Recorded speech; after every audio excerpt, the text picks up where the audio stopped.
Halo Sobat Engler Nusantara, kembali lagi bersama saya Devia Giovanni atau Kobin. Baik, kali ini saya akan coba review tentang reel pribadi saya, yaitu bed testing Tatula SPTW tahun 2017. Ya, singkat cerita, saya beli reel ini sebelum versi global rilis. Jadi begini, saya juga kurang tahu juga apa kelebihan dari versi global dengan versi GDM. Nah, namun dari segi tampilan, seri GDM itu lebih ganteng aja sih. Baik, sedikit basa-basi. Ini adalah reel saya sejak 2017. Saya pakai sampai sekarang dan baru ada kendala sih. Jadi, apakah ada yang masih berminat membeli reel Tatula SPTW seri 2017 di tahun sekarang, yaitu 2022? Baik, saya akan langsung coba bongkar apa saja kendala, masalah, problem atau kelebihan dari reel ini. Jadi untuk alat yang perlukan obeng, jadi saya gunakan alat seadanya. Untuk kuas untuk melapisi gear-gearnya, untuk grease dan drag grease. Kemudian jika tidak ada kunci nomor 10, kalian bisa gunakan tang. Baik, langsung saja. Oh ya, sedikit tips untuk kalian yang belum pernah membongkar sendiri reel kalian sendiri, alangkah baiknya direkam dahulu atau difoto saat membongkar reelnya jika tidak ada atau tidak terdapat buku panduan di dalam reel boxnya. Itu lebih mensimpelkan agar tidak ada kelebihan atau kekurangan baut nanti. Baik, begitu. Langsung saja, sedikit basa-basi agar kuota tidak habis.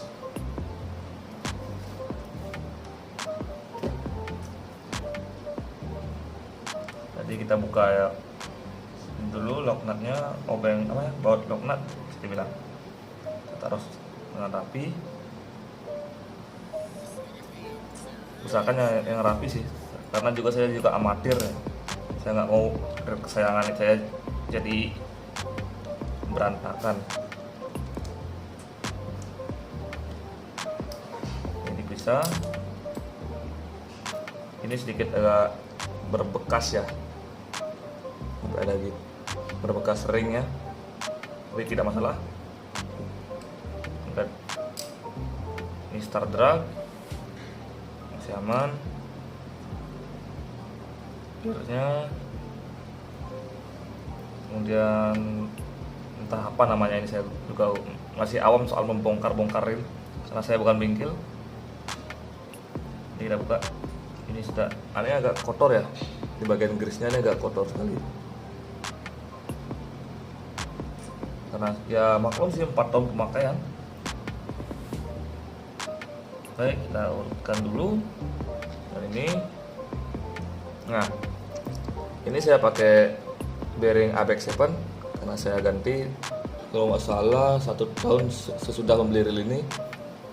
Ya niatnya sih lebih ngacir, tapi sampai sekarang masih oke bagian ini. Lalu kita buka dulu spotset ya agar tidak terlalu membebankan. Ini masih ori, bearingnya masih ori di bagian set plate.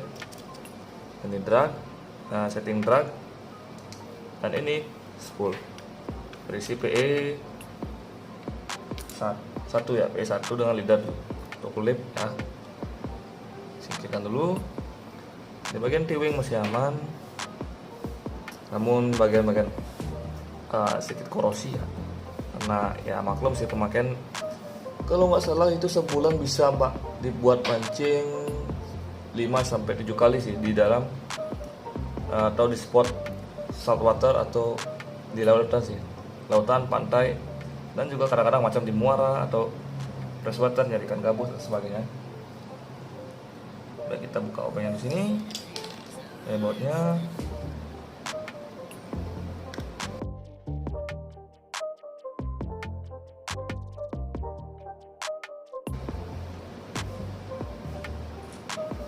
Terbuka, jadi sini masih bersih sih. Yap. Tidak kotor. Nah, ini bagian pirnya kita lepas dulu, pisahkan. Ya, tidak terlalu buruk sih selama 4 tahun ya, mungkin karena perawatan yang teratur. Ini bagian one way nya dan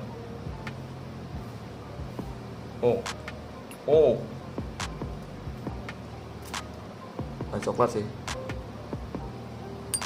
nggak kelihatan ya, nggak kelihatan. Sedikit buruk sih, agak penuh karat. Baik, lanjut.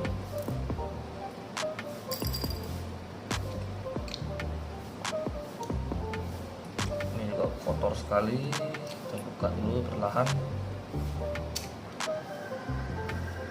Ini bagian apa namanya, ini karbon tag-nya agak sudah sedikit aus ya, karena saya pakai main betot, entah itu betot begabus, baramundi, main reject dan ikan predator lainnya.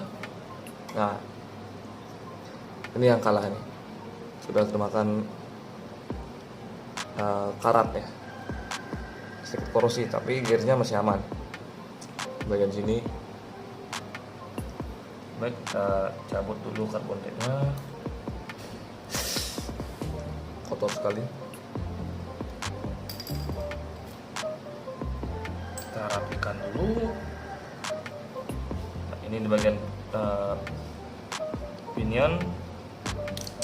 Nah, ini bisa dilihat, ini sudah menumpuk grease kotornya ini. Terlihat sekali udah ini bekerja keras nih hasilnya. Tapi masih aman untuk di retrieve lehernya, tapi ini bearingnya tahu. Baik, kita pas dulu buat yang ini, penghubung di bearingnya. Nah, ini hati-hati nih, jangan sampai hilang nih. Misalkan taruh tempat yang aman.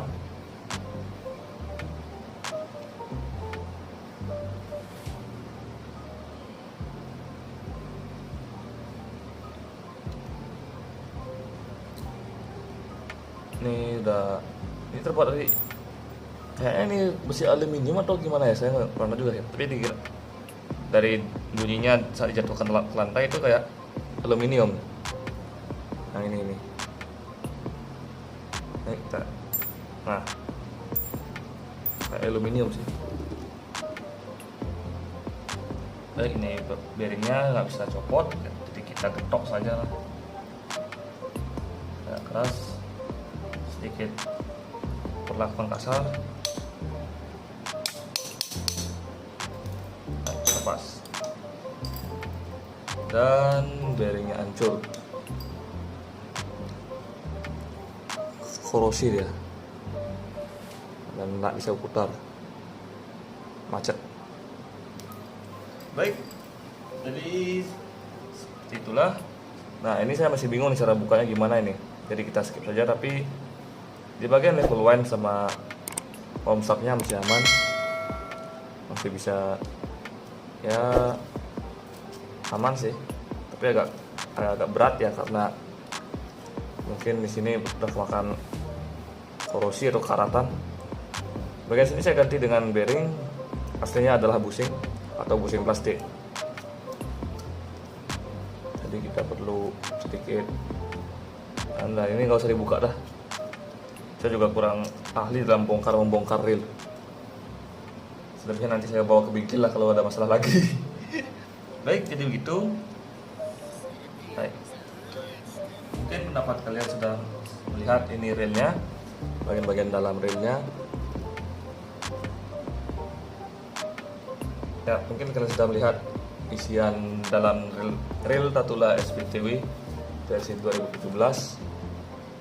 Mungkin kalian sudah paham atau gimana, atau masih berkenan, atau ada rasa untuk membeli reel ini dalam versi 2017, masih berminat atau tidak. Tapi kalau pendapat pribadi saya ya, pendapat pribadi, ini reelnya sudah menurut saya lebih oke lah untuk budget ya. Dulu Kalau nggak salah saya dapatkan ini harga 3 juta waktu belum masih rilis versi global atau di pasaran. Waktu itu masih debut di apa ya, iklan debut itu, iklan debut di Jepang. Kita sudah indan duluan dan kena ongkir kalau nggak salah berapa ya, udah termasuk pajak, biaya cukai itu dan sebagainya lah. Pokok totalnya adalah 3 juta pas. Terus sekarang malah sudah di pasaran sudah sampai dan jual 27, 28, bahkan ada yang pernah saya lihat 26. Mungkin itu entah diskon atau gimana, saya lupa juga. Lupa saya screenshot. Baik, saya sambil maintain ringan. Jadi ini rilis sering bawa jigging, micro jigging, casting, entah itu di laut, sungai, waduk, entah itu air tawar, air payau, dan air laut. Tidak ada kendala, namun jangan lupa untuk segera membilas trailnya. Simpelnya, kalian juga harus gunakan air hangat. Jangan terlalu panas, jangan terlalu dingin atau tawar lah. Intinya air keran atau air hangat boleh, agar kandungan garam di dalam reel itu atau di luar atau di dalam reel itu ya tidak menempel lah, atau langsung larut.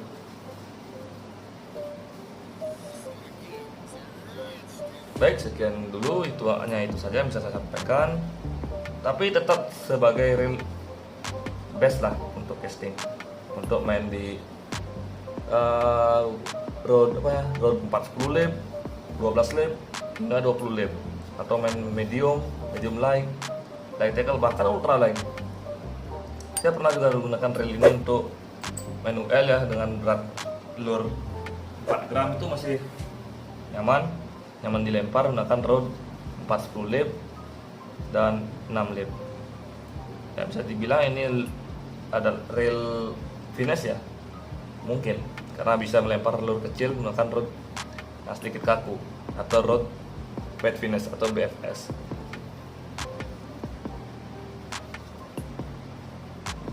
Baik, sekian dari saya. Mungkin ada pertanyaan atau gimana, bisa kalian ketik komentar di bawah. Jika kalian suka video ini, silahkan like. Jika tidak, abaikan atau dislike. Jika ingin mengikuti video selanjutnya, bisa kalian subscribe.